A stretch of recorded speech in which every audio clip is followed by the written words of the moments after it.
Alright, so what's your quirk? Enhanced ignorance. I get ignorant in normal situations. What? What you mean? What the fuck you mean? What are you talking about? Nigga, what the fuck is you talking about? Oh, shit. Nigga, you better quit fucking playing with Now, I'm somewhat of a fake demon investigator myself. I mean, I have all sorts of feats. You should check back on the channel. This is the first time I'm doing this, so okay, don't check back on the channel. But wait, let me clue you in on how to tell if someone's really a fake demon. To first understand what happens in the unfortunate case of giving a fake demon the ability to become a real demon, you must first understand what a fake demon is. These dudes will play up to be a problem to scare people who know no better. But when in the face of a real demon, they straight bitch. But the problem with a fake demon is that if you give them a yard, they're gonna smell the fear and they're gonna take a whole mile. When that happens, straight ignorance. Because no matter what's in front of these niggas, they have some S-tier shit talk and rep aggressiveness to boot. Them reps good though, because most of the time, you'll be thinking, shit, I'm not fucking with this dude. But boy, you better pray that these sorts of dudes don't get the ability to back their chat. Like, imagine you gave Neon a superi and law enforcement immunity, it genuinely could be over for all of us. Now, no matter how much rezero tries to make my day one dog Regulus look like a straight bitch, I can only come to like him more every time he's on the screen. To be honest, there's something about those slimy, shady, probably backdoor you characters, because hey, they want to get to the bag no matter what. If anything, I see this as education. You can't trust nobody in this life. I mean shit, look at what Orochimaru was doing to Sasuke all his life. He basically sweet-talked him into becoming a large-scale terrorist. Now we get to the first time we see Regulus. You could probably already tell it's going to be a problem because Crush and Rem are talking all happy and shit after a fight. They gotta watch more anime. This is an uber death flag. Next thing we know, this carriage literally kabooms right in front of them. So we all just watched the first carriage get pulverized, right? So tell me why these two thought it would be smart to try and run him over right after. He just stands there in the same position, their arms flying across the screen and shit. If I was one of the soldiers, I'd be mad as hell. Crush told him to just run to their own death. Whole time Rem knew they're about to die. Now, of course, Regulus is gonna talk shit right after too. He stays getting ignorant in completely normal situations, in real fake demon fashion. And look at the smug ass grin in his face too. Crush gonna demand his name, but he's just yapping to himself. So she's like, alright, hold his unnamed attack, and sends that shit while he's still talking. And if you've ever been around hood dudes, do not attempt to sneak them, interrupt their rampage, or any other rash decisions, because it can get dicey. And it got dicey because Regulus believes she was trying to impede on his rights. So he just blew off her left arm. And how you know he really loved what he does is because he never stopped explaining why he did it. Like when Buddy was introduced, I thought it was over for these schmucks. Nigga blinked away an arm like he's Super Saiyan 4 Gogeta. Hell no. So then we fast forward. Or I guess go back in time. I don't know, man. It's the next time we see Regulus in the anime. And we kick it off with some more shit talk. Then Betelgeuse uses his unseen hand to slap the shit out of Regulus. And this is how you know he be rage baiting the entire time. He lets the first one hit him just to boost his demon points, then proceeds to ignore the rest of these sorry ass stacks. Peep the grin, he's taking pure pleasure in this shit. Then it's time for his get back, and he kicks off with his trademark, wave his arm, and say goodbye to yours, nigga. Aren't these all archbishops? How they let the power differences be this big? Shit don't even seem fair. So Emilia's mom spin back to help Betelgeuse, and Big Dog Regulus is not rocking with that. He started talking about some kill stealing like his Fortnite 018, but then Pandora is going to tell it to chill. Fake demon handling, Article 53 Clause 1. Do not tell no fake demon to chill. All this does is boost their ego and potential to be viewed as a real demon. If you need an example, it's like those times you see guys saying hold me back when they're about to fight. Whole time nobody's even really holding them. Regulus thinks this shit is imposing on his right to freedom of speech, so he swings this dirt in the sky and then turns it to tomato paste. What the fuck is this? But I don't really know. Pandora just reappears and snaps Regulus back home with her authority.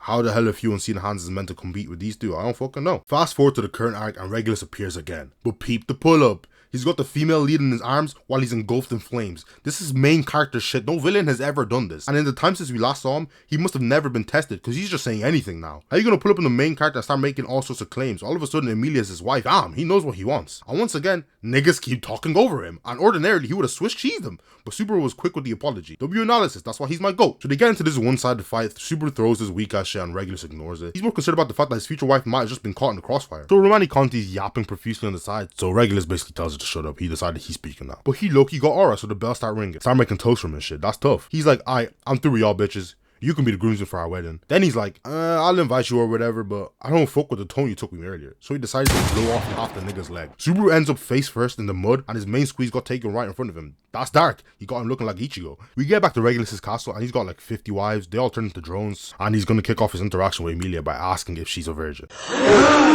Who gave him the balls to be saying that shit? That's bad shot selection. What kind of shot is that? Do you work on that shot? But our Amelia is the pinnacle of purity, so she doesn't even know what that shit means. But what she does know is that she wants Regulus to leave, so she says that she needs some rest. Now Regulus, despite it all, has some small moments of reasoning, so he takes some of the blame. That moment is short-lived though, because he then turned to his wife that was attending to Amelia and asks her why she didn't notice. And you guessed it, he flicks his finger and almost blows her head off clean. This time Amelia saves her. Regulus smiling after this too. He's doing it for the love of the game. Then the wedding ceremony is happening and Amelia is not fucking with him because Regulus is talking all sorts of shit. He's trying to get on the Bianca Sensori plan. No smiling, no emotion. That's that Hollywood wife shit. But then they going back and forth. Amelia makes the mistake of saying Subaru's name in front of Regulus while they're about to get married. Regulus starts tweaking, and under normal circumstances, he'd low-key be right to. Okay, well, besides the fact that he's about to mince the other wives, and the fact that he just kidnapped her, okay, maybe he's not right. Hey, thinking about it, what really makes him different from an 1850s husband? But just as he's about to solidify himself as an 1850s husband who just came home to some cold food, these two pull up. And this is where the fake demon meets a real one. Article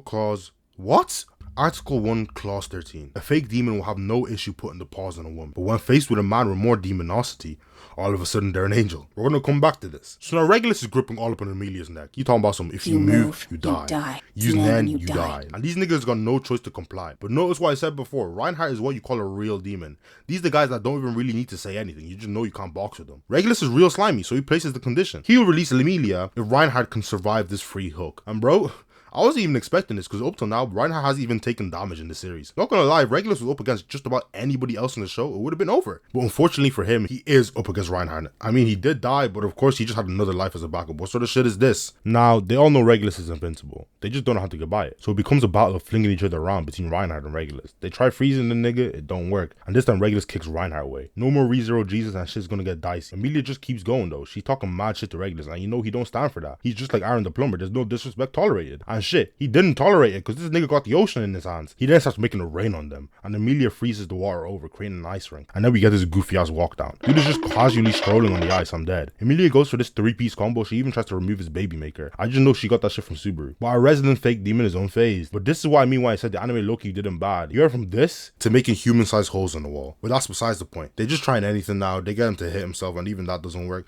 So Subaru turns to Amelia and asks for help. Then my goat finally realizes something and asks Reinhardt to check if his heart is beating. And the thing about fake demons is that they do not like hearing that they could be a fraud or that their lives are at risk. Regulus is no exception. He could even hide the fact that he was not trying to hear that right now. Subaru tells him he knows how his authority works, but of course Regulus thinks he's bullshitting. However, because of his nature, Subaru knows how to get him to listen. He lays the bait. He says that he's only telling Regulus how he lose as it's one of his rights to do so. So of course Regulus is going to listen now. Subaru likens Regulus' authority to being able to pause in a game. In other words, he'll freeze time for his own body. He hit the nail in the head too because peep Regulus' face, he's been caught. So we go back to the castle with all his wives and Amelia finds out Regulus has attached his heart to all of his wives. I don't know why I'm saying wives so much. This nigga is the height of sliminess. He's giving Frieza a run for his money. All the wives agree to fuck. Why am I still saying wives? All of them agree to off themselves for the sake of defeating Mr. Rights himself. But Amelia ends up freezing them to stop their hearts instead of actually killing them. That's a high IQ move. We cut back to Subaru and Regulus and now their suspicions are confirmed because Regulus by nature loves to yap in true fake demon fashion. He's going over how they'll never beat him, but that's what led to his death in the end. That's tough. Regulus ain't even believe they'd actually kill, in air quotes, his wives, so he was low-key shook. But like the slime ball slumdog he is, he already thought of a backup. He planted his shit in Amelia too. And we know Subaru doesn't have the balls to kill her, that's his queen. So Regulus is running his mouth, but not swinging.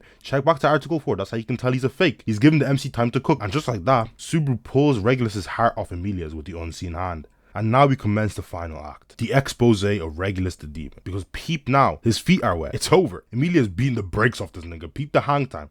Now we get into this 53-piece combo. She's baking him like beans and loads with this final attack, but Regulus stops his own heart manually, so he won't take damage. This shit not sustainable though, he can't do it forever like before. Now it's getting bleak. They got him talking about 2v1 being unfair. God, they massacred his aura. I've never seen a case this bad before. This shit is rough to watch. Subaru looks to the sky and he's like, you know what? I can respect running the ones, but it's not against him.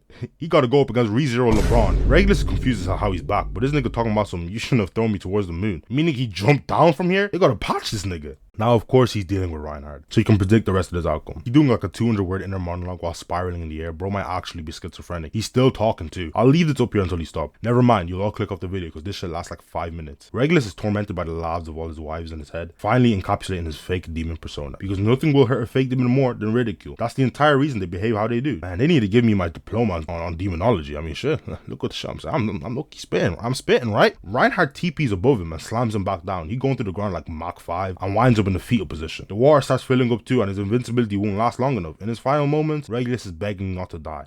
Despite his lack of regard for human life, he ends up begging to survive. That shit poetic. He had a backstory in the light novel explaining why he is the way he is, and the anime just kind of left that out. I mean, overall, the anime painted him in a lot more of a bitch-made way, but I digress. Regulus' main issue is that he just kept talking and never respected his opponents. He didn't even make super use return by death. I feel like that as a whole removed all the animosity surrounding his character in the first place. But, moral of the story, if you give a fake demon real demon power, they still always gonna be a fake demon when a real demon shows up. That's demonology 101, man. Hey, like and subscribe or else you're gonna be like you're gonna be a fake demon. Yeah, you don't want to be a fake demon, so like and subscribe, man.